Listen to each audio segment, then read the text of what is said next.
जी हाँ, पेंशन धारकों, इस समय की आप सभी के लिए बड़ी खबरें निकलकर सामने आ चुकी है। जी हाँ दोस्तों, क्या पेंशन धारकों को यहाँ पर फाइनल मिलने जा रही है 9,000 प्लस डीए पेंशन। जी हाँ दोस्तों, आखिरकार फाइनल जवाब सरकार की तरफ से आप सभी के लिए क्या आया है। क्या नए पेंशनर्स की मौज हो गई है? नए पेंशन के लिए जो नए आंकड़े जारी हुए हैं, जिसके तहत दोस्तों पेंशनर्स की जो मांगे हैं वो आधी मांगे मंजूर होने पर ऐलान हो चुका है। तो कौन कौन सी आप सभी की मांगे जो है मंजूर हुई है, नए प्रस्ताव पर क्या सहमति बजी है,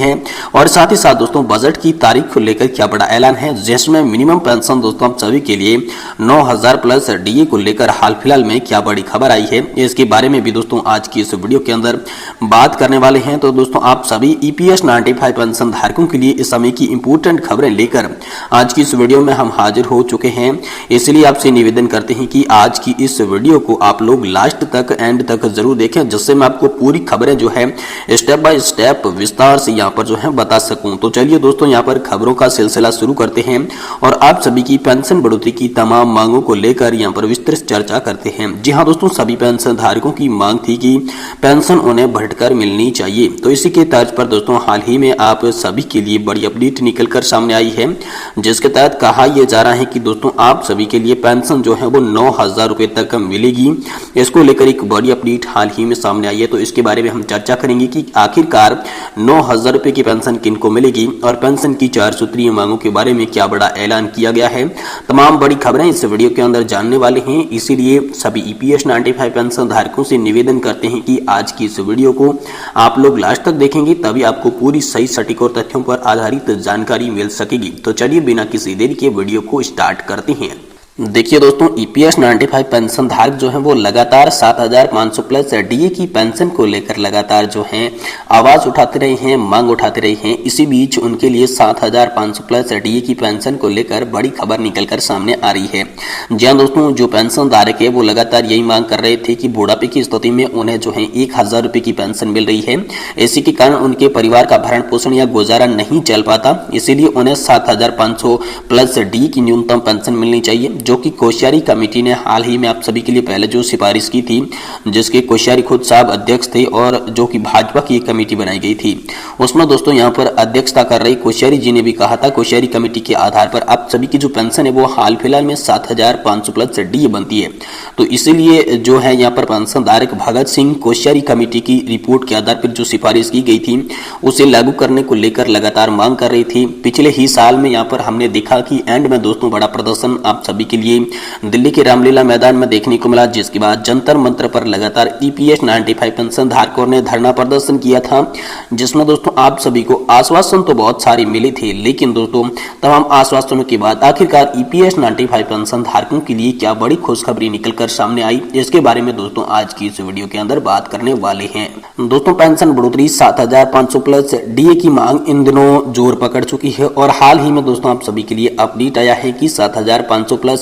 डीए पेंशन धारकों को मिलेगी, लेकिन ये सभी पेंशन धारकों को नहीं मिलने वाली है। इसके लिए दोस्तों 3 अलग अलग कैटेगरी बनाई गई है,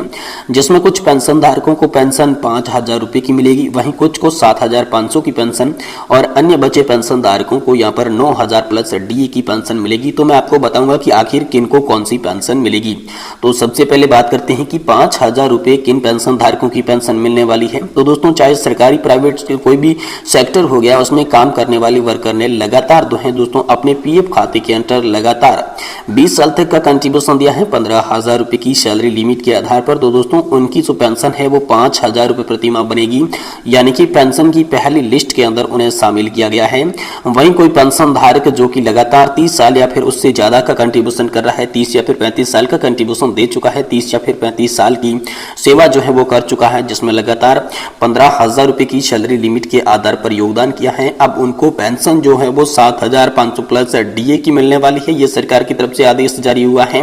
वहीं दोस्तों बात करें 9,000 प्लस डीए की पेंशन के बारे में, तो दोस्तों ईपीएस 95 पेंशन धारकों ने पिछले ही साल में जो ऑप्शन लिया था हायर पेंशन का, जिसके तहत हायर पेंशन का ऑप्शन सेलेक्ट करने वाली सभी पेंशन धारकों को न्यूनतम पेंशन यानी कि सबसे कम स्तर की जो पेंशन बताई जा रही है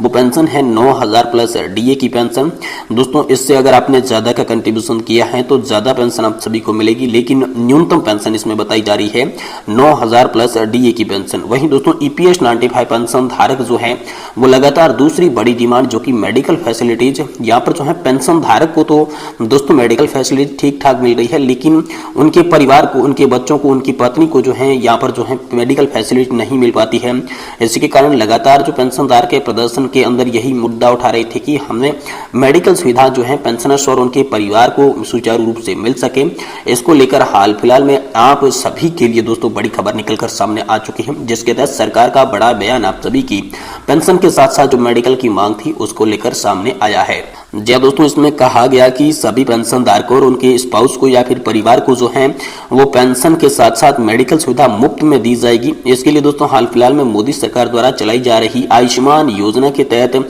काफी सारे पेंशन धारकों के परिवार को राहत मिल चुकी है। लेकिन दोस्तों किसी गंभीर बीमारी के कारण कोई पेंशन धारक का परिवार जो है वो आर्थिक स्थिति से जूझ रहा है तो उनके लिए विशेष छूट जो है पेंशन धारक होने के नाते उनके परिवार को दी जाएगी। ये दोस्तों हाल फिलहाल में आप सभी के लिए निकल कर सामने आया, क्योंकि दोस्तों बजट आने में कुछ ही समय बचा हुआ है और बजट से पहले जब पेंशन बढ़ोतरी के साथ साथ मेडिकल की मांग जो है यहाँ पर वित्त मंत्रालय पहुंची, तो जिसके बाद दोस्तों वित्त मंत्रालय की तरफ से आप सभी के लिए बड़ा अपडेट ये आया है कि आप सभी को मेडिकल सुविधा मिलेगी, आपके परिवार को भी मेडिकल सुविधा मिलेगी। लेकिन किसी गंभीर बीमारी की स्थिति में अगर आपका ज्यादा पैसा खर्च हो रहा है तो आप सभी को यहाँ पर मेडिकल सुविधा बेहतर मिलेगी। अन्यथा दोस्तों आयुष्मान भारत योजना के साथ जो पेंशन धारकों को जोड़ा गया है उसी स्थिति में आप सभी को मेडिकल सुविधा मिलती रहेगी। वहीं दोस्तों ओपीएस की मांग को लेकर बड़ी खबर आप सभी के लिए आ रही है। पुरानी पेंशन योजना की जो मांग सरकारी कर्मचारी लगातार उठा रही हैं, इनको लेकर दोस्तों हाल फिलहाल में आप सभी के लिए बड़ी खबर आई है, जिसके तहत कहा यह जा रहा था कि सरकारी कर्मचारियों को पुरानी पेंशन योजना की बहाली चाहिए, उन्हें किसी भी प्रकार का एनपीएस के अंदर संशोधन नहीं चाहिए। जिसके बाद अनेक सारी कमेटियां बनाई गई।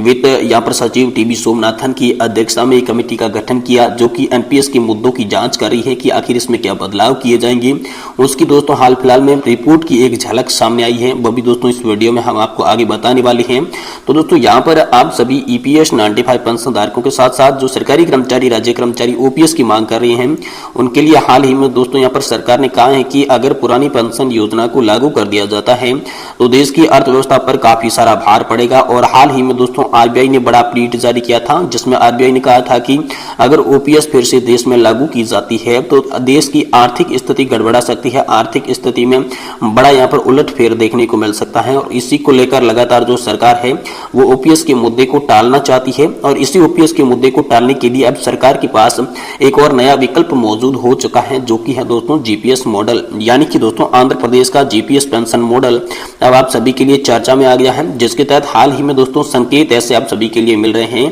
कि आप सभी को जो पेंशन है वो तो जो 40 से 45% आखिरी वेतन, आखिरी आपने जो विड्रॉल सैलरी की थी उसकी दोस्तों 40 से 45% पेंशन मिलेगी, जो कि दोस्तों जीपीएस मॉडल के तहत मिल रही है। वैसी पेंशन अब आप सभी को मिलेगी। आप सभी के लिए जो कंट्रीब्यूशन पहले जैसा जारी रहेगा, लेकिन आपको 40 से 45% की जो है वो पेंशन मिलेगी। ऐसा दोस्तों हाल ही में अपडेट निकल कर आया है। लेकिन जब दोस्तों वित्त राज्य मंत्री पंकज चौधरी से जब पूछा गया तो दोस्तों सिरे से इन बयानों को खारिज कर दिया। वही दोस्तों यहाँ पर जो है वित्त मंत्री निर्मला सीतारमण जी से जब बजट चर्चा के दौरान बजट से पहले आने वाले उनके प्रारूप की चर्चा हो रही थी, तो दोस्तों इस प्रारूप की चर्चा में जब कहा गया कि क्या गारंटीकृत पेंशन योजना की बहाली के लिए सरकार काम कर रही है, तो यहाँ पर वित्त मंत्री निर्मला सीतारमण जी ने कहा कि गारंटीकृत पेंशन योजना के लिए सरकार काम कर रही है, लेकिन ये जो सामने आ रहा है हाल फिलहाल में निकल करके जीपीएस मॉडल लागू हो रहा है या फिर 40 से 45% की आखिरीकृत गारंटीकृत जो पेंशन है वो मिलने जा रही है, तो इन बातों को यहाँ पर वित्त मंत्री जी ने सिरे से नकार दिया और कहा गया कि जो कमेटी बनाई गई है उन कमेटी की रिपोर्ट आने के बाद ही सरकार इस पर आगे एक्शन लेगी।